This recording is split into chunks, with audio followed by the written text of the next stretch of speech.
وسلم نے جو نبوت کا اعلان کیا ہے یہ محمد نے خود نہیں بلکہ یہ سب کچھ یہ ابو بکر ان سے کروا رہا ہے۔ لہٰذا انہوں نے کیا کیا؟ سیدنا صدیق اکبر رضی اللہ تعالی عنہ کو مارا۔ آپ صلی اللہ علیہ وسلم کو مارنے لگے تو صدیق اکبر آ کے حضور پہ لیٹ گئے کہ تم مجھے تو مار سکتے ہو لیکن محمد کو تکلیف نہیں پہنچا سکتے۔ تو اتنا صدیق اکبر کو مارا گیا مکے کے اندر کہ سیدنا صدیق اکبر بے ہوش ہو گئے۔ بے ہوش ہونے کی حالت میں گھر والے آئے، اٹھا کے گھر لے گئے۔ جیسے ہی ہوش آیا والدہ سرانے کھڑی ہے، ماں تو پھر ماں ہوتی ہے نا، دودھ کا پیالہ ان کے ہاتھ میں ہے۔ جناب محمد الرسول اللہ صلی اللہ علیہ وسلم کا یہ سچا عاشق مار کھا کے بے ہوش ہو گیا۔ جیسے ہی ہوش آیا والدہ دودھ کا پیالہ لے کے سرانے کھڑی ہے، ان کو خوشی ہوتی ہے کہ بیٹے کو ہوش آ گئی۔ دودھ کا پیالہ پیش کیا جاتا ہے، پانی پیش کیا جاتا ہے۔ خدا کی قسم اس سچے عاشق کو دیکھیے، مار کھانے کے بعد بھی، بے ہوش ہونے کے بعد بھی، والدہ سر پہ کھڑی ہے تب بھی دودھ اور پانی سامنے ہے، لیکن اس سچے عاشق کی زبان پہ اپنی تکلیف نہیں آتی۔ وہ یہ نہیں کہتا کہ میرے جسم کے فلاں حصے پہ چوٹ لگی ہے، مجھے درد ہو رہی ہے۔ وہ ہوش آنے کے بعد سب سے پہلا یہی سوال کرتا ہے کہ محمد کا کیا حال ہے، محمد کو کوئی تکلیف تو نہیں پہنچی، محمد کو کسی مصیبت کے اندر تو مبتلا نہیں کیا گیا۔ وہ کہتے ہیں جی وہ ٹھیک ہے، آپ پانی پیئے، آپ دودھ پیئے۔ سیدنا صدیق اکبر کہتے ہیں کہ جب تک اپنی ان آنکھوں سے محمد کا دیدار نہ کر لوں نہ پانی پیوں گا نہ دودھ پیوں گا۔ وہ پھر کہتے ہیں کہ آپ پانی پی لیجئے، آپ کو تکلیف ہے۔ کہتے ہیں نہیں پیوں گا کچھ بھی جب تک میں محمد کا دیدار نہ کر لوں کہ محمد ٹھیک ہے یا نہیں۔ چنانچہ وہاں سے سیدنا صدیق اکبر کو پیارے پیغمبر جناب محمد الرسول اللہ صلی اللہ علیہ وسلم کے پاس لایا جاتا ہے۔ جب سیدنا صدیق اکبر محمد الرسول اللہ صلی اللہ علیہ وسلم کی زیارت کرتے ہیں تو فوراً کہہ اٹھتے ہیں کہ یا رسول اللہ آپ کا دیدار ہو گیا، ساری تکالیف، سارے دکھ، سارے درد، ساری مصیبتیں ختم ہو گئی صرف آپ کے رخ انور کو دیکھنے کے ساتھ۔ تو میرے محترم، سیدنا صدیق اکبر رضی اللہ تعالی عنہ نے بچپن سے لے کر ایسا ساتھ، یار اللہ پاک کی بات ذہن میں رکھیں کہ اللہ انسان کو جو مقام اور مرتبہ دیتا ہے نا وہ اس کے اخلاص کی وجہ سے دیتا ہے۔ کس کی وجہ سے دیتا ہے؟ جس کے عمل کے اندر جتنا اخلاص ہوتا ہے اتنا اللہ اس کو بلندیوں پہ لے جاتا ہے۔ ابو بکر صدیق رضی اللہ تعالی عنہ کی جناب محمد الرسول اللہ صلی اللہ علیہ وسلم کے ساتھ الفت اور محبت اتنی مخلصانہ تھی کہ بچپن سے اللہ نے صدیق اکبر کو محمد کے ساتھ لگا دیا۔ آج بھی محمد کے ساتھ ہیں اور کل قیامت کے دن جب حوض کوثر پہ ہوں گے تو تب بھی محمد کے ساتھ ہوں گے۔ تو یہ مقام ہم اگر قرآن مجید سے سیدنا صدیق اکبر رضی اللہ تعالی عنہ کے مقام اور مرتبے کو دیکھتے ہیں تو 1,44,000 کم و پیش صحابہ کرام میں سے واحد سیدنا صدیق اکبر رضی اللہ تعالی عنہ ایسے صحابی ہے کہ جن کو صحابیت کا جو ٹائٹل ہے وہ خود قرآن مجید نے دیا ہے۔ قرآن مجید کے اندر جہاں اللہ رب العزت نے سارے صحابہ کا ذکر کیا ہے، ان میں سے سر فہرست اگر کوئی شخص ہے تو وہ سیدنا صدیق اکبر ہے، اس لیے کہ اسلام سب سے پہلا قبول کرنے والے بھی صدیق اکبر ہے، اور جناب محمد الرسول اللہ صلی اللہ علیہ وسلم کے دنیا سے تشریف لے جانے کے بعد آپ کے دین کو بچانے والے بھی سیدنا صدیق اکبر ہے۔ اگر کسی نے ختم نبوت پہ حملہ کیا تو ختم نبوت کا پہلا مجاہد اگر کوئی شخص بنا ہے تو وہ بھی کون ہے؟ سیدنا صدیق اکبر ہیں۔ اس لیے کہ صدیق اکبر رضی اللہ تعالی عنہ کو اگر ہم پیارے پیغمبر جناب محمد الرسول اللہ صلی اللہ علیہ وسلم کی مکی زندگی میں دیکھتے ہیں تو جناب محمد الرسول اللہ صلی اللہ علیہ وسلم اگر اپنی رسالت کا آغاز کرتے ہیں فاراق کی چوٹی پہ کھڑے ہو کر تو تب بھی صدیق اکبر جناب محمد رسول اللہ صلی اللہ علیہ وسلم کے ساتھ ہیں۔ اگر جناب محمد الرسول اللہ کو شیبی ابی طالب کے اندر قید کیا جاتا ہے تو تب بھی صدیق اکبر جناب محمد الرسول اللہ صلی اللہ علیہ وسلم کے ساتھ ہے۔ اگر جناب محمد الرسول اللہ کو مکہ چھوڑنے کا حکم ملتا ہے، ہجرت کا حکم ملتا ہے تو تب بھی صدیق اکبر جناب محمد الرسول اللہ صلی اللہ علیہ وسلم کے ساتھ ہیں۔ اگر صدیق اکبر جناب محمد الرسول اللہ اگر غار حصور کے اندر جاتے ہیں تو صدیق اکبر تب بھی محمد الرسول اللہ کے ساتھ ہیں۔ پیارے پیغمبر جناب محمد الرسول اللہ اگر مدینہ پہنچتے ہیں تو صدیق اکبر تب بھی محمد کے ساتھ ہے۔ محمد عربی اگر مسجد نبوی کی بنیاد رکھتے ہیں تو صدیق اکبر تب بھی محمد کے ساتھ ہیں۔ وہاں سے اگر بدر کے میدان میں آتے ہیں تو صدیق اکبر تب بھی محمد کے ساتھ ہیں۔ احد اور حنین میں جاتے ہیں صدیق اکبر تب بھی محمد کے ساتھ ہے۔ الغرض محمد کی زندگی کے ہر ایک لمحے کے اندر، ہر ایک لحظے کے اندر اگر صحابہ میں سے کوئی ایسا شخص کہ جس نے ہر موقع پہ محمد کا ساتھ دیا ہو تو وہ سیدنا صدیق اکبر ہے۔ جب ہر موقع پر سیدنا صدیق اکبر نے محمد الرسول اللہ کا ساتھ دیا تو پھر اللہ نے صدیق اکبر کو مقام اور مرتبہ بھی بہت بڑا دیا ہے۔ ایک مرتبہ حضرت عائشہ صدیقہ رضی اللہ تعالی عنہا سے روایت ہے،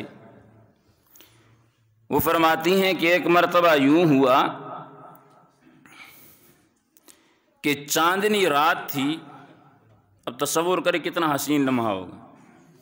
حضرت عائشہ فرماتی ہیں کہ چاندنی رات تھی، آپ صلی اللہ علیہ وسلم یوں لیٹے ہوئے ہیں اور آپ کا جو سر مبارک ہے وہ میری گود میں ہے۔ کون فرماتی؟ حضرت عائشہ صدیقہ رضی اللہ تعالی عنہ۔ اور آسمان پہ تارے نکلے ہوئے، تارے نظر آ رہے ہیں۔ تو میں نے پوچھا کہ یا رسول اللہ، کیا ان تاروں سے زیادہ نیکیاں بھی کسی کی ہیں؟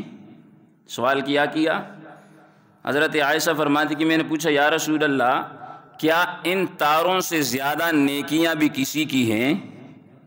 تو آپ صلی اللہ علیہ وسلم نے فرمایا کہ ہاں۔ پوچھا کس کی؟ حضور نے فرمایا حضرت عمر کی ہے۔ کس کی ہیں؟ یعنی حضرت عمر کی اتنی نیکیاں ہیں کہ جو آسمان کے ستاروں سے بھی۔ اب جواب جو حضرت عائشہ سننا چاہتی تھی وہ تو یہ تھا نا کہ حضور کے لب پہ نام کس کا آئے گا؟ بولیں یار، کس کا آئے گا؟ ابو بکر صدیق کا آئے گا۔ لیکن جواب کیا ملا کہ نیکیاں ہیں، آسمان کے ستاروں سے زیادہ ہیں، لیکن یا رسول اللہ کس کی ہے؟ جواب ملتا ہے حضرت عمر کی۔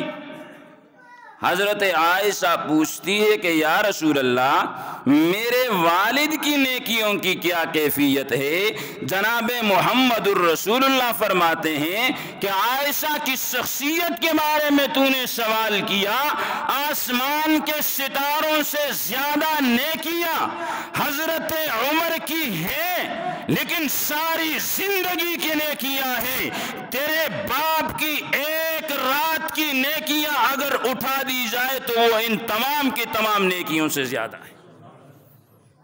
یعنی حضرت عمر کی ساری زندگی کی نیکیاں جو ہے وہ آسمان کی ستاروں سے زیادہ ہیں، لیکن صدیق اکبر کی ایک رات جس میں اس نے محمد کے سر کو اپنے گود میں رکھا تھا، اس ایک رات کی نیکیوں کا اگر ان سے تقابل کیا جائے تو وہ ان سے زیادہ ہیں۔ اس لیے تو حضرت عمر نے ایک موقع پہ ابو بکر صدیق سے کہا تھا کہ ابو بکر میری زندگی کی ساری نیکیاں لے لے، میں نے جتنے جہاد کیے، جتنا مال اللہ کے راستے میں خرچ کیا ہے، جتنے میں نے حجیں کی ہیں، جتنے میں نے اس کے علاوہ نیک کام کیے ہیں، وہ ساری نیکیاں لے لے، لیکن ایک چیز مجھے دے دے، صرف ایک رات اور ایک دن۔ سمجھ آ رہی بات؟ حضرت عمر کہہ رہے ہیں، حضرت عمر، وہ عمر کہہ رہا ہے کہ جو زمین پہ بولتا تھا اللہ قرآن بنا کے آسمان سے اتار دیتا تھا۔ وہ عمر حضرت ابو بکر سے کہہ رہا ہے کہ میری ساری زندگی کی نیکیاں لے لے، لیکن بدلے میں ایک رات اور ایک دن مجھے دے دے بس۔ وہ رات کون سی؟ وہی غار ثور والی رات مجھے دے دے، اور دن وہ کہ جس دن جناب محمد الرسول اللہ کی وفات ہوئی اور امت انتہائی غمگین تھی۔ وہ مرتدین جو دین سے پھر گئے، جنہوں نے زکوٰۃ کا انکار کر دیا، صدیق اس دن جو تو نے محمد کے دین کو زندہ کر کے ان سے جہاد کیا تھا، صرف وہ ایک رات اور یہ ایک دن مجھے دے دے، بس میری ساری زندگی کی نیکیاں لے۔ تو میرے محترم، صدیق اکبر نے جتنی بڑی قربانی دی اس کے مطابق اللہ نے صدیق اکبر کو مرتبہ بھی دیا ہے، لیکن افسوس 10 دن پہلے کی بات ہے، کراچی کے اندر پھر ایک بدبخت اٹھتا ہے۔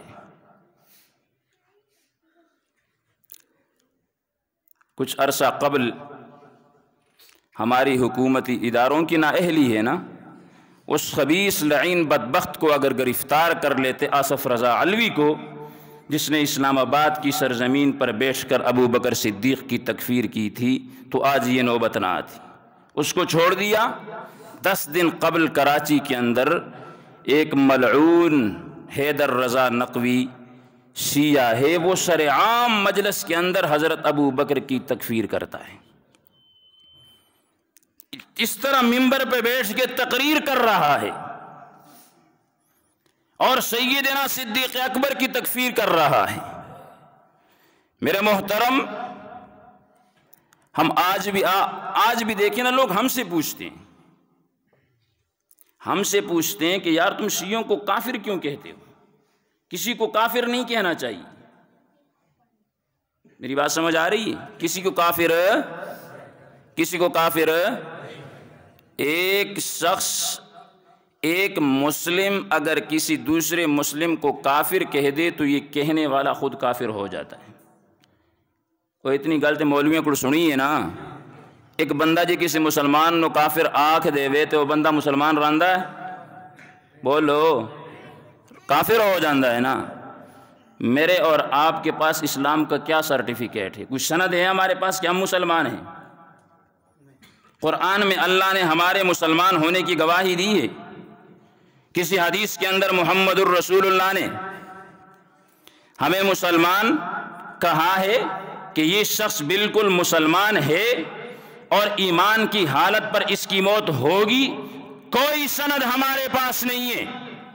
اور یہ بات ذہن میں رکھیے گا کہ جس طرح ایک مسلمان اگر کسی مسلمان کو کافر کہے تو یہ شخص دائرہ اسلام سے خارج ہو جاتا ہے، تو پھر میں کیسے اس بدبخت اس ملعون کو کافر نہ کہوں کہ جو اپنی مجلس کے اندر اس شخصیت کی تکفیر کرتا ہے جس کا ذکر ایک مقام پہ قرآن میں اللہ نے نہیں کیا۔ آپ سورہ توبہ اٹھائے، ثانی اثنین کا لقب قرآن میں اللہ نے صدیق کو دیا ہے۔ اذ یقول لصاحبی کا لقب قرآن میں اللہ نے صدیق کو دیا ہے۔ لا تحزن ان اللہ معنا کا لقب قرآن میں اللہ نے صدیق کو دیا ہے۔ وَلَسَوْفَ يَرْضَىٰ کا لقب قرآن میں اللہ نے صدیق کو دیا ہے۔ تو جس کے ہر ایک ادا کا ذکر اگر وہ مال خرچ کرتا ہے اللہ قرآن میں اس کا ذکر کرتا ہے۔ ابو بکر اگر جہاد کرتا ہے اللہ قرآن میں اس کا ذکر کرتا ہے۔ جناب محمد الرسول اللہ احادیث کے اندر اس کا ذکر کرتا ہے۔ اسی لیے میں کہوں گا کہ جس کو صدیق ذات خدا نے کہا، جس کو صدیق ذات خدا نے کہا اور صدیق ہی مصطفیٰ نے کہا اور صدیق ہی مرتضیٰ نے کہا اور صدیق ہی اولیاء نے کہا، میں بھی کہتا ہوں صدیق صدیق ہے۔ جو صدیق کو صدیق نہ مانے وہ زندیق ہے۔ زندیق ہے کہ نہیں ہے؟ جو ابو بکر کی صداقت کا قائل نہیں ہے، جو ابو بکر صدیق کی تکفیر کرتا ہے تو ممبر رسول پہ بیٹھ کر رب کے کلام کو سامنے رکھ کے آپ کو کہتا ہوں کہ اس کے اندر ایمان کا ایک ذرہ بھی نہیں۔ اور جو اس کے ساتھ تعلقات قائم کرتا ہے، جو اس کو اچھا سمجھتا ہے، یہ بات بھی ذہن میں رکھیں۔ میں پہلے بھی آپ حضرات سے کئی مرتبہ عرض کر چکا ہوں کہ ہمارا کسی سے کوئی جائیداد کا جھگڑا نہیں ہے، لیکن جو صدیق اکبر کی تکفیر کرے گا ہم پھر بھی ان کے ساتھ تعلقات قائم کریں گے تو ہم سے بڑا بدبخت کوئی نہیں۔ کل قیامت کے دن اس صدیق اکبر کو کیا منہ دکھائیں گے؟ یار وہ صدیق اکبر کہ جب اللہ رب العزت حشر کے میدان میں غصے کی حالت میں ہوں گے تو جناب محمد الرسول اللہ صلی اللہ علیہ وسلم جب سجدہ کریں گے اللہ فرمائیں گے ارفع رأسک یا محمد، کہ محمد اپنا سر اٹھائیے، اسأل، اب آپ جو سوال کریں گے آپ کی دعا کو قبول کیا جائے گا۔ تو جناب محمد الرسول اللہ صلی اللہ علیہ وسلم اپنا سر مبارک اٹھا کے اللہ سے کہیں گے کہ یا اللہ لوگوں سے حساب کتاب شروع کیجئے، تانبے کی زمین ہے، سورج سوا نیزے پہ ہیں، لوگ پریشانی کے عالم میں ہیں، نہ آدم گیا نہ ابراہیم گیا، نہ موسیٰ گیا نہ عیسیٰ گیا، نہ نوح گیا نہ شیش گیا، اگر گیا تو جناب محمد الرسول اللہ گیا۔ اللہ نے دعا قبول کی تو اللہ نے کہا کہ محمد کس شخص کو سامنے لانا چاہتا ہے، میں حساب کتاب شروع کرتا ہوں۔ جناب محمد الرسول اللہ صدیق اکبر کے بازو کو پکڑ کے، وہی صدیق اکبر جس کو اللہ نے دنیا میں بھی بڑا مقام دیا اور آخرت میں بھی اللہ مقام دیں گے، وہ آج مظلوم ہے لیکن اس کے دشمن کے ساتھ میرے اور آپ کے تعلقات استوار ہے، ہم برابر ہیں، ان کے غمی میں بھی جاتے ہیں، ان کی خوشی میں بھی جاتے ہیں۔ ایسے لوگ اس کے قابل ہی نہیں ہیں کہ انہیں اپنے جنازوں کے اندر شریک کیا جائے یا انہیں اپنے غمی اور خوشیوں کے اندر شریک کیا جائے، اس لیے کہ جو اس جیسی ہستی کا کہ قیامت کے دن جب حضور صدیق اکبر کا بازو پکڑ کے اللہ کے سامنے کریں گے تو اللہ رب العزت ابو بکر صدیق کو دیکھ کے جناب محمد الرسول اللہ سے کہیں گے کہ کیسی شخصیت کو میرے سامنے کر دیا، اس کو تو میں نے دنیا کے اندر ہی معاف کر دیا تھا، اس کو تو میں نے دنیا کے اندر ہی۔ اب ابو بکر صدیق ایک ایسی ہستی ہے، اگر میں اپنے الفاظ میں کہوں کہ ابو بکر صدیق ایسی ہستی ہے کہ جن کے چہرے مبارک کو دیکھ کے قیامت کے دن اللہ کا غصہ بھی ٹھنڈا ہو جائے گا، قیامت کے دن اللہ کا غصہ بھی۔ لیکن جو بدبخت آج بھی، حالانکہ بات نہیں ہے، اسلام آباد کے اندر بھی جس شخص نے حضرت ابو بکر صدیق کی تکفیر کی تھی ایک مسئلہ، کراچی کے اندر بھی جس نے تکفیر کی وہ بھی ایک ہی مسئلہ ہے۔ ان خبیثوں سے بندہ پوچھے کہ فاطمہ الزہرا رضی اللہ، اب جی کہتے ہیں ابو بکر صدیق نے جی حضرت فاطمہ کو جو فدق کا باغ ہے وہ نہیں دیا تھا. وہ کنجر دے پتروں میں تواڈا ادھر ہل کے تعلق ہے گا، وہ دین کا مسئلہ ہے. اگر اسی بنیاد پہ صدیق اکبر کی تکفیر کرتے ہو تو علی المرتضیٰ کی کیوں نہیں کرتے؟ فدق کا باغ اگر صدیق اکبر نے نہیں دیا تو کس بنا پہ نہیں دیا؟ صدیق اکبر نے یہی کہا تھا نا کہ انبیاء کی کوئی وراثت نہیں چلتی، انبیاء کی وراثت علم ہے، جو العلماء ورثۃ الانبیاء کے تحت حضور نے اس کی خود وضاحت کر دی ہے. باقی دینار اور درہم یہ انبیاء کی وراثت نہیں ہے. جو بھی بچتا ہے انبیاء کا وہ سارے کا سارا صدقہ ہوتا ہے. تو اس لیے اگر مسئلہ تھا تو وہ ان کا اپنا تھا. اب اس کو ایک بنیاد بنا کے اگر کوئی شخص صدیق اکبر کی تکفیر کرتا ہے تو اس پہ فقہا کا اجماع ہے، یہ شخص صراحتاً قرآن کا انکار کر رہا ہے، اور جو قرآن کا انکار کرے وہ مسلمان نہیں ہو سکتا. تو جس طرح ایک نعرہ لگا کہ من سب نبیا فاقتلوا، کہ جو نبی کو گالیاں دے اسے قتل کر دیا جائے، اسی طرح ایک نعرہ یہ بھی لگنا چاہیے کہ من سب ابا بکر فہو کافر، کہ جو ابو بکر صدیق کو گالی دے وہ کون ہے؟ کافر ہے. من انکر صحبت ابا بکر فہو کافر، کہ جو شخص صدیق اکبر کی صحابیت کا انکار کرے وہ کون ہے؟ اگر کوئی کسی مسلمان کو کافر کہے یہ کافر بن جاتا ہے، جو صدیق اکبر کو کافر کہے جو اسلام کی بنیاد ہے تو وہ بطریق اولا کافر بن جاتا ہے. لہٰذا ہماری ملکی سطح پہ اداروں کو یہ چاہیے کہ ایسے بدبخت جو صدیق اکبر یا کسی بھی صحابی کے شان میں گستاخی کرے وہ اس پر قانونی کارروائی کرے، تاکہ ملک کا امن اور امن یہ بھی برقرار رہے اور گستاخ صحابہ بھی پاکستان کے اندر مزید آگے نہ بڑھ سکے. اللہ رب العزت سے دعا ہے کہ اللہ ہمیں سیدنا صدیق اکبر کی عظمت، ان کے شان اور مقام کو سمجھنے اور اس پر عمل کرنے کی توفیق عطا فرمائے. وآخر دعوانا ان الحمد للہ رب العالمین.